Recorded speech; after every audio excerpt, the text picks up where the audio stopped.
मैं कहा था तरीका लेकर आया कि घर से जल लेकर जाया करो, शिव जी को चढ़ाया करो।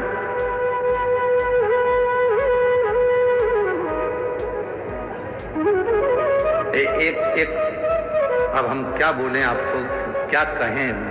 एक व्यक्ति ने तो एक पत्र लिखा था, उस पत्र में हम नहीं कहेंगे कि वो वहाँ के महाराज बोले, कहने लगे लोग जल चढ़ाने आते हैं, उनका तांबे का लोटा मंजा नहीं रहता, काला काला होता रहता है, और वो अपने घर से पानी भर कर लाती हैं, हमारे यहाँ मंदिर में चढ़ा कर जाती हैं, और तुम कुछ बोलते नहीं हो। हमने उनको हाथ जोड़कर निवेदन करा, आप तांबे का लोटा देखने के लिए बैठते हो कि महादेव का भजन करने के लिए बैठते हो? मेरा बाबा कभी नहीं देखता कि तेरे तांबे का लोटा कैसा है। दुनिया के लोग अगर तांबे के लोटों को बाहर से घिस लें, साफ कर ले, और अंदर से कैसा है, फिर कौन कहेगा? पर दुनिया के लोगों को प्रशंसा प्रिय है ना, अच्छा दिखना चाहिए।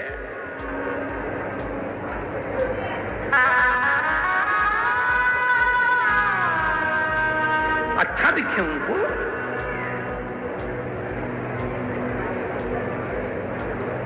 कि क्या है, तांबे का लोटा उनका गंदा हो रहा है, आपने कह दिया घर से जल भर के लाओ।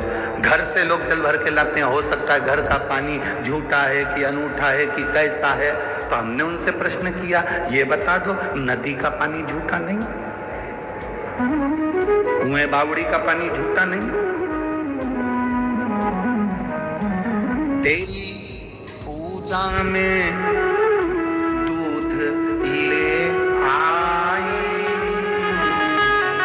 उसे बछड़ा झूठा करा।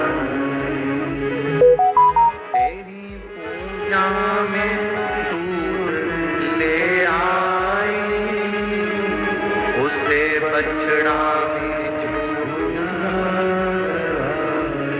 का दूध निकालने वाला सबसे पहले बछड़े को छोड़ता। गाय का बछड़ा मुंह लगाता है दूध में, मां के थन में, तब वो दूध नीचे आता है, तब बछड़े को हटाया जाता है, दूध निकाला जाता है। दूध झूठा। तेरी सेवा में जल ले आई, उसे मछली भी झूठा। कीड़ा मकोड़ा, मछली, जलचर, चाहे ट्यूबवेल का पानी हो, चाहे हापसी का पानी हो, चाहे तालाब का पानी हो, चाहे बावड़ी का पानी हो, चाहे सरोवर का पानी हो, उसे कोई ना कोई झूठा जरूर करता है। तेरी पूजा में फूल ले आई, इसे भंवरा भी झूठा। फूल चढ़ा रहे हैं, उसको भंवरे ने झूठा करा। बेलपत्र चढ़ा रहे हैं, उसको इल्ली ने झूठा करा।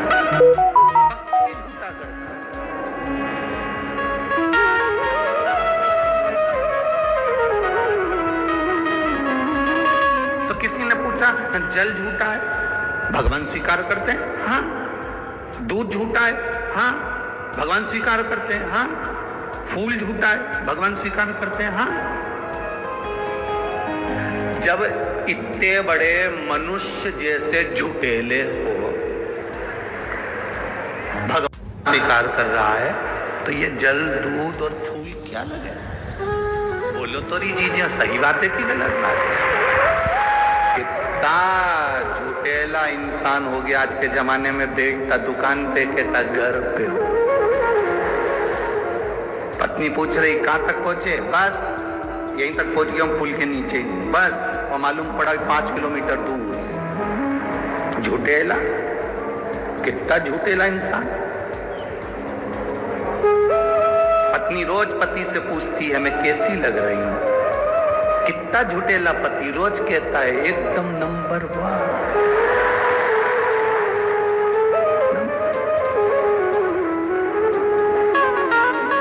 वो तो जब मर के ऊपर गया तब उसको नरक में भेजा, तो उसने भगवान से कहा मैंने रोज शंकर जी को 1 लोटा जल चढ़ाया था, मैंने रोज भजन करा था, भूखे को भोजन कराया, प्यासे को पानी पिलाया, फिर मुझे नरक क्यों भेजा जा रहा है? तो चित्रगुप्त महाराज ने कह दिया तूने रोज प्रतिदिन झूठ बोला। मैंने कभी जिंदगी में झूठ नहीं बोला। कहाँ का झूठ बोला? तेरी पत्नी तैयार होकर तेरे सामने आती थी और तुझसे पूछती थी मैं कैसी लग रही। बोल क्या बोलता था, अच्छी लग रही है सब बोलता था। दिल से बता तुझे अच्छी लगती थी?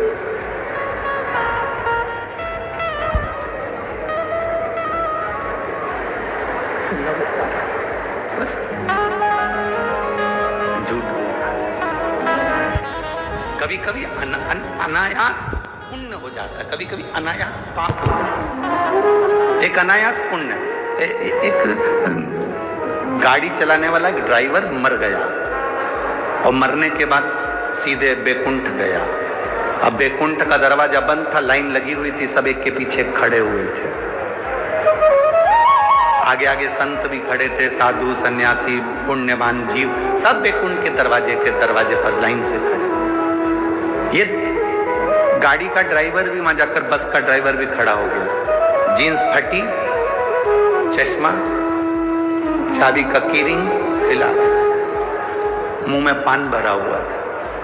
इतने में संतों ने देखा उस गाड़ी के ड्राइवर को, तो मन में विचार करा, बताओ कैसे कैसे लोग बैकुंठ आ जाते हैं।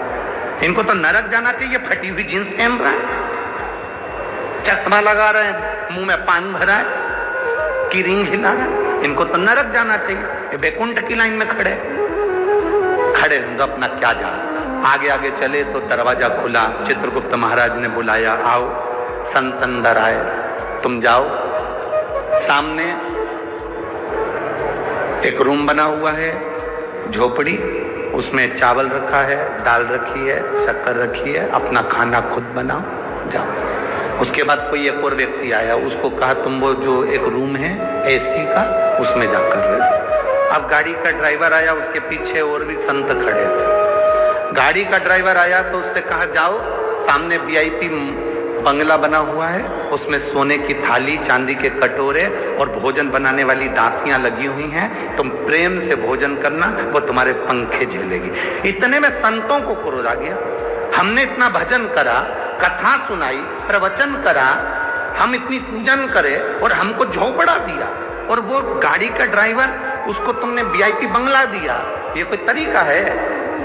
चित्रगुप्त महाराज बोले फालतू की बात मत करो, ये यमलोक है, यहाँ सही नियम होता है। क्या खास सही नियम होता है? जरूर तुम लोगों ने रिश्वत ली होगी इस बस वाले से, इसलिए उसको अच्छा तुम लोगों ने बंगला दिया, और हम संतों को, साधुओं को, गुरुजन को, कथा बाचने वाले को टूटा हुआ झोपड़ा दिया। इतने में यमराज आ गए। यमराज ने पूछा क्यों चिल्ला चोट कर रहे हो महाराज? महाराज बोले यहाँ रिश्वत चलती है, बस के ड्राइवर को अच्छा बंगला दिया और हमको टूटा हुआ झोपड़ा दिया,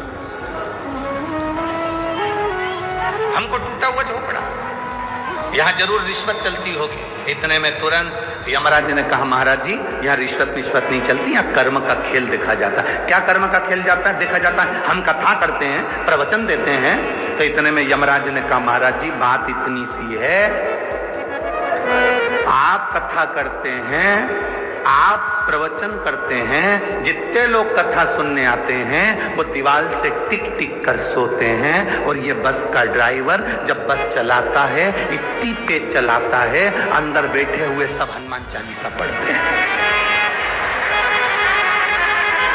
अब जितने लोग हनुमान चालीसा पढ़ते हैं उन सब का पुण्य इसी को मिलता है, क्योंकि ये बस तेज चलाता है और उनको भय लगता है। भय के कारण मुख से राम नाम, कृष्ण नाम, शिव नाम निकलता। पुण्य तो जाएगा ना खाते में।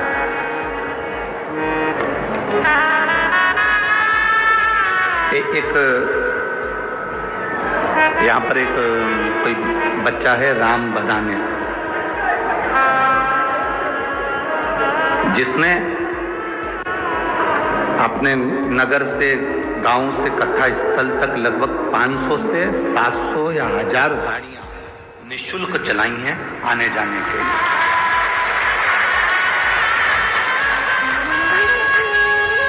निःशुल्क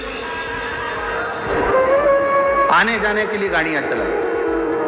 अब इतने लोग उसकी गाड़ी में बैठकर गए, आए, भजन करा, कीर्तन करा, जितने बैठे थे भगवान का नाम ले रहे थे, कथा सुनने के लिए आए, उसका थोड़ा बहुत पुण्य तो उसके खाते में जाएगा ना। अरे बोलो तो जम के जाएगा ना। ये पुण्य देखा जाता है कि किसके खाते में जा रहा है।